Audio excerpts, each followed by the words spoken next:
Man, and we are as a parent, it's crazy. I got 2 young kids, so I'm just going to be, just a little real with you guys. I got 2 young kids. I got a 3rd grader and a 4th grader, right, or a 5th grader. I can't remember what it is.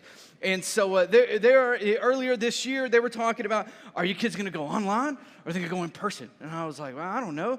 I was like, look, man, we have spent too much time with my kids from like spring break started summer, right? And so I was like, no, y'all are going in person. Like, I don't know, Dad, if we want to go. And I was like, I don't know if you have an opinion. You don't have an opinion, right? And I was like, you're going, in person. You're not doing online, right? So we started kind of researching what was going to happen, right? And so their school's going to have like face shields and masks and all these things. And I'm just thinking as a kid, I would have decorated my face shield. You know what I'm saying? It's like I would have made pirate face on it. And so I'm like, man, this is terrible. They're going to have this going, right? And so they got to wear face shields and they got to wear masks. And so we've been kind of debating as parents, like, are we bad people? Like, are we terrible people for sending our kids to school, right? I was like, I never would have thought sending my kids to school would be a trivial thing, or that my decision making as a parent would be coming into question by sending them to school, right? So we made the decision. We're like, all right, we're going to send you to school because look, we cannot do this thing online. Man, I'm a terrible math teacher. They're like, hey, we're going to figure out fractions. Done. I got you, right? 1/4, right? 1/2, 3/4, 1 whole, fractions, right?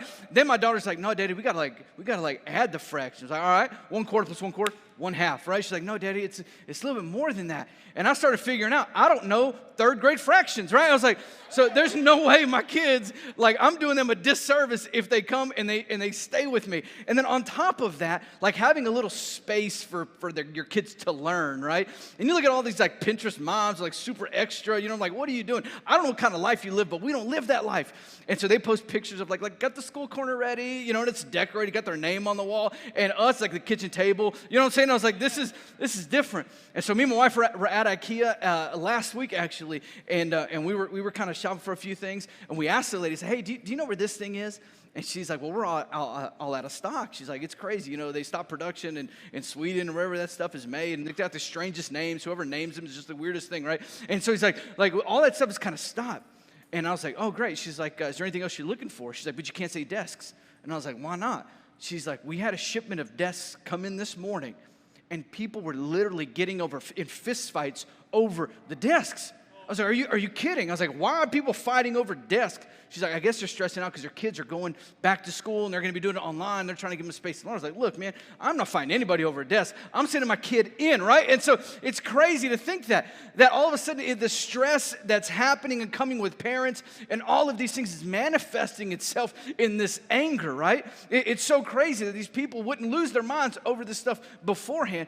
But now it seems the stress has been risen, it's been lifted, and now people are freaking out over these things, so much so that they're fighting each other over a $30 desk. It's crazy and it's wild. And I begin to think that every situation that I face in life, right? Every situation that I face seems to be the biggest situation I've ever faced. Every situation I face, I'm like, wow, this is a big one. I don't think I've ever, and it seems to be so magnified in front of me that it seems to be like everything else pales in comparison to what's going on right now. Like everything else seems to pale in comparison to what I've been through. Everything I've walked through, everything I've done, it seems to pale in comparison to the situation in which I'm facing right now. It's crazy that it is that way. And we face some pretty big things. And right now, the biggest thing we're facing is, are we bad parents for sending our kids to school? I'm like, babe, what are we doing? I mean, having late night talks about this stuff, doing research all online, figuring out, what's happening. And it seems to be like every situation I face is the biggest situation I've ever faced. And Paul kind of talks about this in 2 Corinthians. And this is where the key scripture for this whole morning's come out of. And we titled this message, He'll Do It Again. He'll do it again. And in 2 Corinthians chapter 1, verse 10, it reads like this. And he did rescue us from mortal danger, and he will rescue us again. We have placed our confidence in him, and he will continue to rescue us. Says Paul's writing this to the church of Corinth, right? He's writing this letter to them. He's qualifying where he's been and what he's walked through. When you read this, you understand, like, wow, Paul, you've been in a lot of dangerous situations, Paul. You've almost died, Paul. Like, that's crazy. What are you doing? And all Paul is doing is fulfilling God's call on his life. That's what he's doing. He's fulfilling God's call on his life. And he's writing the Corinthians, the church of Corinth, he's writing them to encourage them for what they are currently going through as well. And he's writing them to encourage them that, hey, look, in the past, in the present, and in the future, the Lord is working on our behalf to rescue us. And he qualifies that. He said he's rescued us from almost death. And he's continuing to rescue us. And guess what? He will also continue to rescue. He's saying it's going. You're being rescued. You've been rescued. And he'll do it again. And he finds himself reassuring the church of Corinth of where they're at. He's also bringing them a little bit of perspective of what he's been through and what he's walked through. I think a lot of times as Christians, when we say, hey, when we pursue the things of God, when we go after God, it's going to be smooth, it's going to be easy, it's going to be great, it's going to be everything we ever dreamed of. And it's quite the contrary sometimes. In the beginning, it's great and it's awesome. You start being a small group leader, oh man, this is so awesome. And then all of a sudden you start getting people in your small group. It's like, oh my gosh, these people have problems. These people have issues. These people need prayer. These people, they keep blowing up my phone. They want to keep hanging out. They want to come over. All these things, like, oh my gosh, this is crazy, right? You start thinking about all of those things. The moment you begin to start pursuing God, it just begins to open up. It doesn't make you immune from stuff. It doesn't make you, that you're gonna kind of walk through this thing unfazed. Paul's literally doing the call of God, fulfilling the call of God on his life. And he says, hey, guess what? We've been rescued from mortal danger, and he will rescue us again. We place our confidence in him, our hope in him, that he will continue to rescue us. Doesn't matter what you've walked through. Doesn't matter what you're currently walking through. It doesn't matter what you're going to walk through. We can put our hope, our faith, and our confidence that Jesus himself will continue to rescue us time and time again. Your circumstance, no matter how big it is, your situation, no matter how difficult it may be, we can put our hope and our trust and our faith in the fact that Jesus has done it. He's rescued us out of things. Each and every one of us can point to something that the Lord has walked us out of. That he will walk us out of those things. We can say, he's done that for me. He's walking through this thing with me. And guess what? When I face something else, he's going to be with me then. We can put our hope, our faith, and our trust in that very fact. Man, there's not a lot of things that we can put our hope in right now, but we can hang our hat on the fact that Jesus said, hey man, I'm going to come and I'm going to rescue you. I'm your deliverer. And guess what? I'm not going to do it just one time. There's not a little punch coupon thing that you've got. Once you got through 10, sorry bro, can't help you out anymore. He says, guess what? I'm going to do it again. And I'm going to do it again. And I'm going to do it again. And I've walked you through things, and I'm going to continue to walk you through things. And guess what? When you get in the junk again, I'm going to be there too. In Matthew chapter 14, it's an awesome passage. The whole chapter is great. It starts with a little bit of a sad thing. John the Baptist is beheaded in Matthew chapter 14, right? And then right after that, we see Jesus perform one of his most famous miracles is Jesus feeds 5,000 people, right? It's awesome. It's great. The disciples are there with him. Remember, the little story? They go and they get the 5 loaves and the 2 fish, and Jesus feeds a multitude of people through that. It was awesome. And immediately after that, in chapter 14, Jesus kind of tells the disciples, hey man, I'm going to go away and pray. And we're going to pick it up right here in Matthew chapter 14, verse 22. It says, immediately Jesus made the disciples get into the boat and go ahead of them to the other side while he dismissed the crowd. Remember, this is right after Jesus feeds 5,000 people. After he had dismissed them, he went up on the mountainside by himself to pray. Later that night, he was there alone. And the boat was already a considerable distance from land, buffeted by the waves because the wind was against it. Shortly before dawn, Jesus went out to them, walking on the lake. Verse 26, when his disciples saw him on the lake, they were terrified. It's a ghost, they said, and cried out in fear. But Jesus immediately said to them, take courage, it is I, don't be afraid. Verse 28 says, Lord, if it is you, Peter replied, tell me to come to you on the water. Come, he said. Then Peter got out of the boat, walked on the water, and came toward Jesus. But when he saw the wind, he was afraid, and beginning to sink, cried out, Lord, save me. Immediately Jesus reached out his hand and caught him. You have little faith, he said. Why did you doubt? And when they had climbed into the boat, the wind died down. Then those who were in the boat worshiped him, saying, truly you are the Son of God. So this is a whole passage going out there. Right? Jesus has dismissed himself to go pray. He's going to go recharge. The disciples are on their way to the other side where Jesus had told them to go. They're doing exactly what Jesus told them to do. Go to the other side. They're on their way there. and it's really, really late, almost before dawn. It would say this is between like 3 and 6 in the morning, right? Maybe the moon is shining, I don't know, but all of a sudden the disciples see a figure in verse 26 kind of coming towards them. And they're afraid that it's a ghost, right? The disciples were sailors, they were men of the sea, and so I can only imagine what stories they had been told, what folklore they had been told about, sea monsters and crazy things, you know what I'm saying? For the Hispanic people, el chupacabra, right? And so it's like, oh my gosh, mira el chupacabra, right? And for my wife friends, the Loch Ness monster, you're like, what? So who knows what this thing really is, right? They're all freaked out. Who knows what the Jewish folklore thing was? I have no idea. Oh my God, it's a swimming pig. I don't know, whatever it may be. It's crazy. But they're scared of this thing. They're terrified of this thing. I don't know if it was like on the 13th night, if the 13th night falls on the 7th day, and the moon is at 2 o'clock, right? That's when he appears, right? He's like, so they're freaked out, they're rowing the boat, the winds are coming at them, and one of the disciples says, you know what? It's the 27th.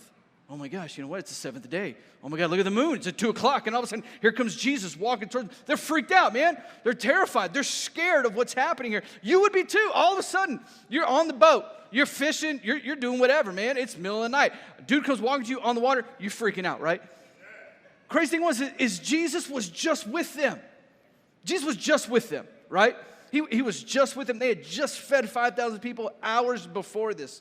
What made their heart be fearful instead of expectant? What made their heart turn to fear instead of expecting the Lord to do something? Right? And then it gets a little bit closer. It gets a little bit closer. And in verse 28, Jesus begins to tell them, hey, guys, it's me. It's me. Now, Jesus had to been far enough away that they couldn't visually recognize him, right? They saw a figure coming towards them. So we know that there was a little bit of light, that they were able to see a figure coming at them, but they weren't able to discern the physical features of the man to discern who that person is. They saw a silhouette. There's this thing that's walking towards them. There's this thing that is, coming at them. And all of a sudden, Peter calls out to it, says, if it is you, Lord, ask me to come and I'll come out. He's getting confirmation. He can't see who it is. Jesus has to be maybe 20 feet away. They're not able to discern who he is at this time. But they're going to get an audible confirmation on who this is. And Peter calls out to Jesus, says, Jesus, if it's you, call to me, and I'll come to you. And Jesus replies with one word, come. Man, Peter climbs out of that boat. Peter climbs out of that boat. He starts making his way towards Jesus. I would imagine when Peter got out of that boat, he was pretty excited, right? He's like, yes, this is awesome. But what happens to Peter? He begins to sink, right? Man, he's in the midst of the very thing that that he asked Jesus for. He's in the midst of the very thing that he asked God for. God, if it's you, call to me. If it's you, bring me to you. Come on, let's do this thing. How many times have we gotten in the middle of what we felt the Lord has called us to do and said, Lord, what is this thing? I don't want this no more. This is hard. This is terrible. This does not look like the picture. This is not it. This is not it at all. We get into that thing. We're like, Lord, where are you? This is the picture. And this ain't even close. You know what I'm saying? Not even close. I don't know if you've ever been somewhere based on the brochure. You're like, man, that place looks amazing. That place looks awesome. And you get there and you're like, this place is terrible. What is this place? And you go back and you look closely at the little date stamp on the pictures, 1997. You're like, what? They haven't updated this thing since the 90s. Like, what's going on? Mexican families have just a notorious for this stuff. My grandfather used to eat these little peppers called chile de monte, right? And so he would eat this and he'd put them in his taco, man. He'd eat them like they were candy. And these things score like a 40 to 60,000 on the Scoville scale of like hotness, right? And so, man, little kids be asking, my little cousins be asking, I want one of those. I want one. Can I have one? Can I have one? Can I have one? Can I have one? He's like, no, stop me, Hito. You don't want that. You don't want that. Finally, I'm going to give you what you want, right? He says, oh, you want one? Give it to him, right? Man, I'll never forget my little cousin put that in his mouth. He's 5 years old. Put that thing in his mouth. And all you Hispanic people know this, right? All the tios come around. They watch him. Look, watch him, right? And he puts it in his mouth. He bites that thing. And where does he run? Straight to his mama, right? You usually hear him talking a little bit. All the tios laughing, right? And he come back. Why did you give him that? Because he wanted it, right? Because that's what he wanted. That's where Peter feels right here. He's walking on the water. He's going towards Jesus. He's doing this thing. He asked for it. Nobody else was dumb enough to ask for this thing, right? All other 12 people on the boat were like, all right, cool, Jesus, keep coming, right? Peter, nah, Jesus, that really you? Yeah, it's me. All right, tell me to come to you. And he gets out and he goes, right? And he's walking and he's doing this thing. And he's out there. And the moment that he gets out there, he's walking on it. Man, everything begins to change for him. His focus shifts. He's doing the very thing that he asked Jesus to do. But I would imagine he didn't think it'd be as hard as it was. Every single one of us have things that we want God to do in our lives. There's places that we want to be. We look at the end result and say, Lord, I want to be there. That's where I want to go. That's what I want to do. Lord, I want to speak. I want to sing. I want to be CEO. You know, I want to be this. I want to be that. And you say, great, man, I'm gonna make you that. But you know what? It doesn't happen overnight. That's not something that just happens. I'm going to give you the tools and the experiences that you need to get there, one step at a time. Because if I put you right there, right now, man, that ain't going to happen. That picture's not going to last. That thing's not going to sustain. And Peter has this moment. He's walking with the Lord. He's going with the Lord. And he's literally following after Jesus. And he's going after him. And a lot of times we think that's scary. It's like, Lord, I'm following after Jesus. It's just a faith walk. It's just a thing. The thing about following somebody is if you're following them, they're going before you, right? If you're following somebody, they're going to encounter all the pitfalls before you even get there. If you're following somebody, man, they're going to flag the things that are danger to you before you even get there. Following Jesus is one of the safest places that we can be. As he's going before us, all we're doing is we're following right behind him. We see in verse 30, Peter's focus begins to change. It begins to shift. And it says that Peter began to focus on the winds and the waves more than focusing on Jesus. When he got out there, I would imagine, man, he could just see the silhouette of Jesus. The winds, the boat was rocking, but he wasn't looking at that. He was looking at that silhouette. And the moment he got out there and he crossed to him, he began to put his focus on everything else around him. He began to notice, oh my gosh, that's a pretty big wave. Oh my gosh, man, this wind is really strong. Oh my gosh, Jesus, how are you doing this? And he began to put his focus on everything else that was around him rather than focusing on Jesus himself. You know, that's how seasickness kind of kicks in for us. Your eyes and your inner ears begin to focus on two different things. They begin to feel two different things, right? Your inner ear is saying, hey, man, we're moving, you know, all sorts of crazy. And your eyes are looking at something that's focused. And that's how seasickness kicks in. That's how seasick. If you've ever been seasick, it's like the absolute worst because it doesn't end until you get off the boat, right? Or unless you stay on the boat long enough that you just finally get acclimated to it. You know, there's nothing more for you to get rid of, and your body's just kind of like, all right, look, we're on the water. That's what it is, right? And so that's kind of what happens. And so your eyes and your ears are sensing and feeling two different things. And as Peter's out on that water, he's feeling the very same thing. He's got a spiritual seasickness. As his faith is telling him one thing, but his eyes in the natural are seeing something different. His faith and his flesh are fighting in that moment as he's on his way to Jesus. He took his focus off Jesus because guess what? Walking in faith doesn't necessarily always make sense in the flesh. Come on, walking out in faith doesn't always make sense in the flesh. It's called faith. That's why it's called faith. And we see that when he gets to Jesus, finally he gets there. He gets kind of close. He begins to sink. And Jesus doesn't let him just swim to the boat. Jesus just doesn't let him say, all right, bro, come on, get up. You can swim. Come on, dude. He doesn't do that. He grabs him. He literally grabs him up. He doesn't get mad at him. He doesn't rebuke him.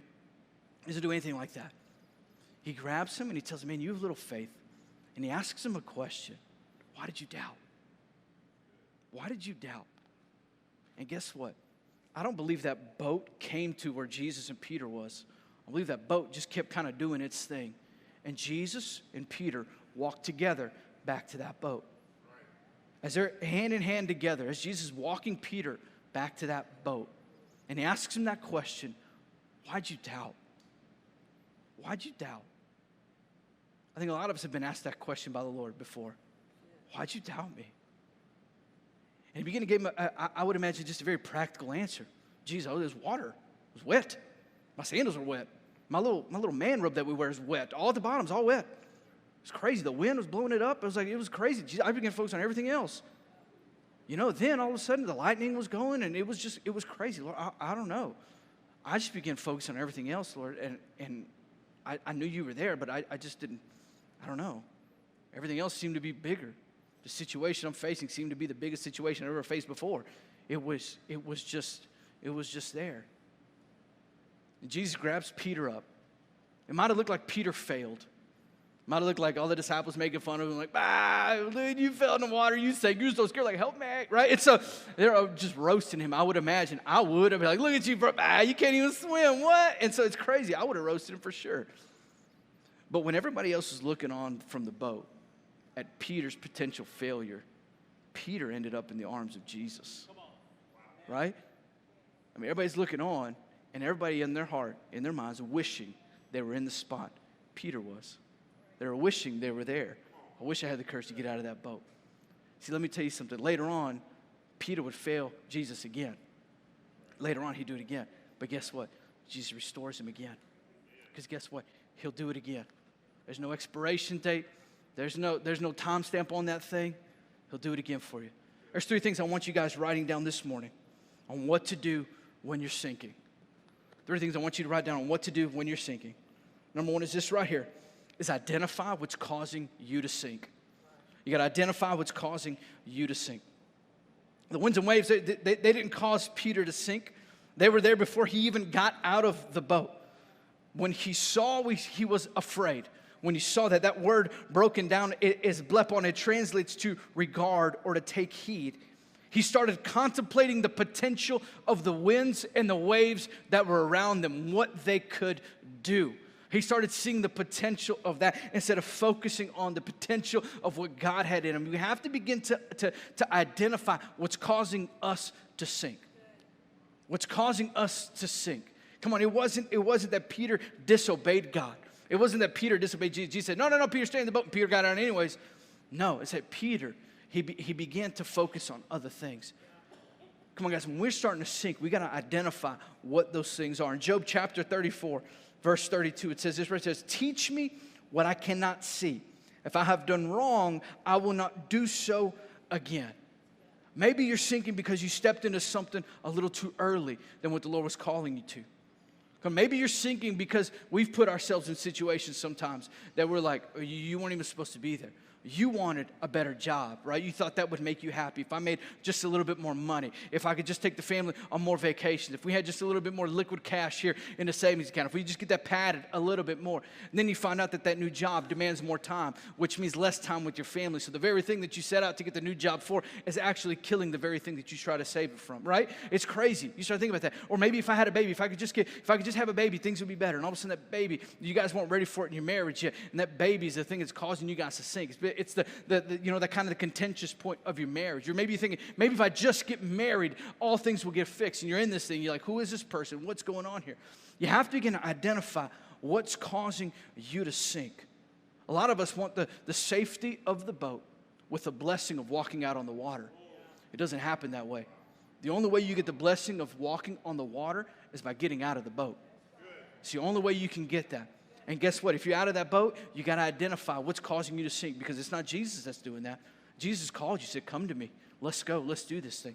If you're sinking, there's things that you've got attached to you that don't need to be there, that are bringing you down. You got to be a guy to identify those things, how to mediate them, how to begin to take care of those things.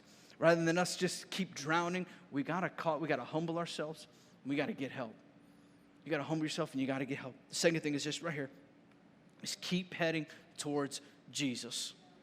You got to keep heading towards Jesus. That's what Peter did. Peter didn't stop and try to go back to the boat. Peter went after Jesus. He kept going towards Jesus. He kept heading towards him. I had a great friend of mine who was in ministry and was kind of, he got hard on early on, and so super proud of him. And he's on at a prominent church in our area, and he's loving it, he's liking it. A couple years into it, we're having lunch, and he's like, man, I don't know if this is the place for me, this and that. He just began to kind of be nitpicky, extremely critical. I was like, bro, what's going on with you, man? He stayed there about a year longer from there and ended up getting an opportunity to go to a really cool up-and-coming church in the Northeast.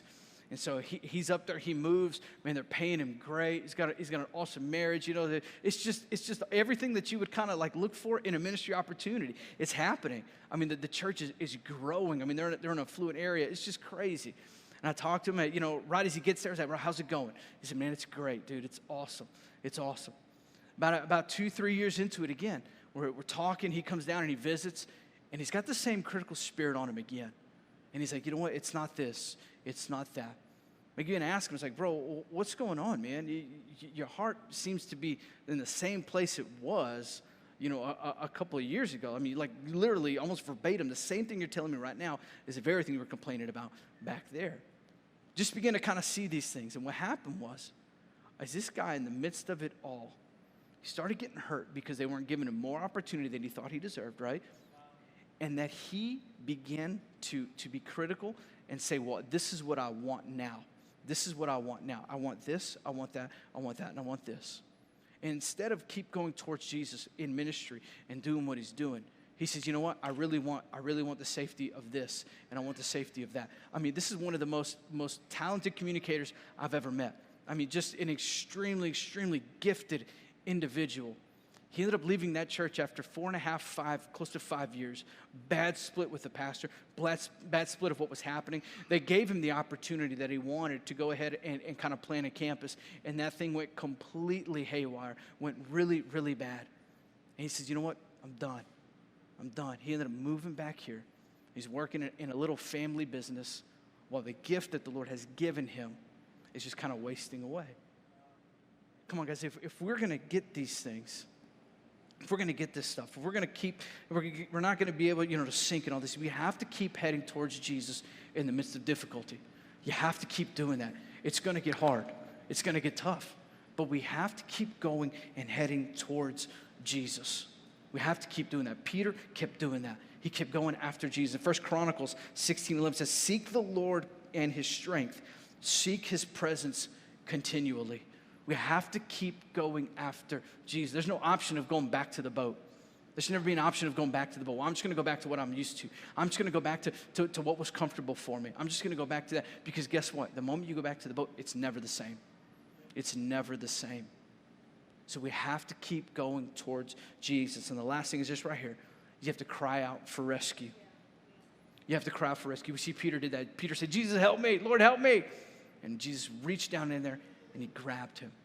We have to cry out for rescue. Proverbs chapter 3, verse 34 says, he has no use for conceited people, but shows favor to those who are humble. Man, a lot of times crying out for help is a humbling experience for us. Crying out for help and saying, look, I can't do this in my own strength. I can't do this. That's a humbling experience for us. There was this kid named Ravi Sani out of the UK. I think we got his picture. Ravi Sani out of the UK. It was this little kid. Look at him. Oh, little kid, right? He's having a beach day with his family. Awesome time. Great time, right? And he goes out a little bit too far. And he said he was swimming, doing his little thing in a British accent, and so he's doing his thing, he's swimming. He said, I realized that I was a little too deep. He said, when I try to swim back, he said, the current pushed me out. He said, my dad tried to come get me, and the same thing started happening with my dad. He said it was up to his neck, and he couldn't come get me. And this little kid, Ravi Sani, he watched this, he was in love with this BBC documentary about like sea survival and stuff like that. And so they interviewed him, and they said, well, what did you do? He said, well, I did what I saw on the BBC survival show. I spread out my legs like a starfish. I just floated there. This kid floated for over an hour in the starfish position, right? Floated for over an hour, what he learned on the BBC documentary.